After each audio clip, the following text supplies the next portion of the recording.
আরেক ভাই প্রশ্ন করেছেন, উনি জানতে চেয়েছেন যে বাচ্চা জন্মের পরে আজান ও ইকামা দেওয়া এটা কি সহিহ সুন্নাহ থেকে প্রমাণিত? যদি না দেওয়া হয় তাহলে কি কোনো ক্ষতি আছে বাচ্চার?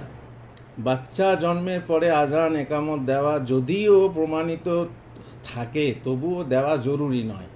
সুন্নত যে জিনিস যা দেওয়া করা জরুরি নয়, তবে করলে ভালো। যেমন আকিকা, আকিকা করা সুন্নত, না করলে আকিকা করা জরুরি নয়। অনেকে ওয়াজিব বলেন অবশ্য, কিন্তু সঠিক মতে আকিকা করা জরুরি নয়, মাথা নেড়া করা জরুরি নয়।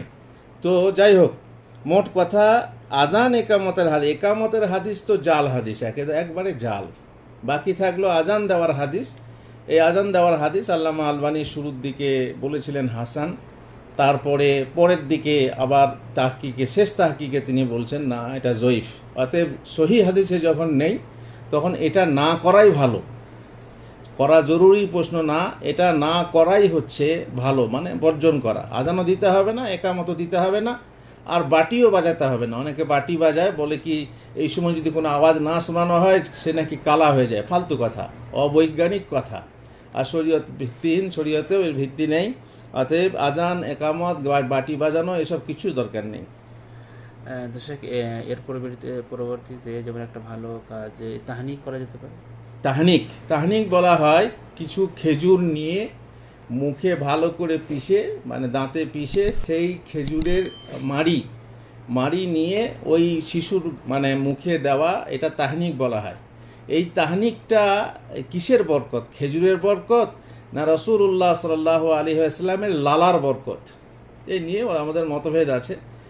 ওই সময়ে কিছু খাওয়ানো কি মানে স্বাস্থ্যগতভাবে চিকিৎসা বিজ্ঞানরা কি বলছে, ওই সময় কোনো মোটা খাবার খাওয়ানো ঠিক না ঠিক?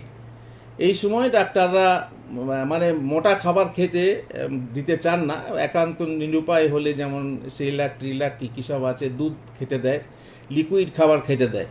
তো এখানে ওলামাদের মতভেদ আছে যে আল্লাহ রসুল সাল্লাম খেজুর বলে দিয়েছিলেন, বা আল্লাহ রসুল সাল্লাম ছাড়া অন্য কোনো সাহাবারা কি করেছেন, নাকি রাসূলুল্লাহ সাল্লাল্লাহু আলাইহি ওয়াসাল্লামের লালার বরকত নেওয়ার জন্য সাহাবারা বাচ্চা হলেই তার কাছে নিয়ে যেতেন, তিনি তাহনিক করতেন। এখানে সঠিক যেটা মত মনে হয় সেটা হচ্ছে তাহনিক রাসূল সাল্লাল্লাহু আলাইহি ওয়াসাল্লামের লালার যে বরকত, সেই বরকত তার জন্য খাস।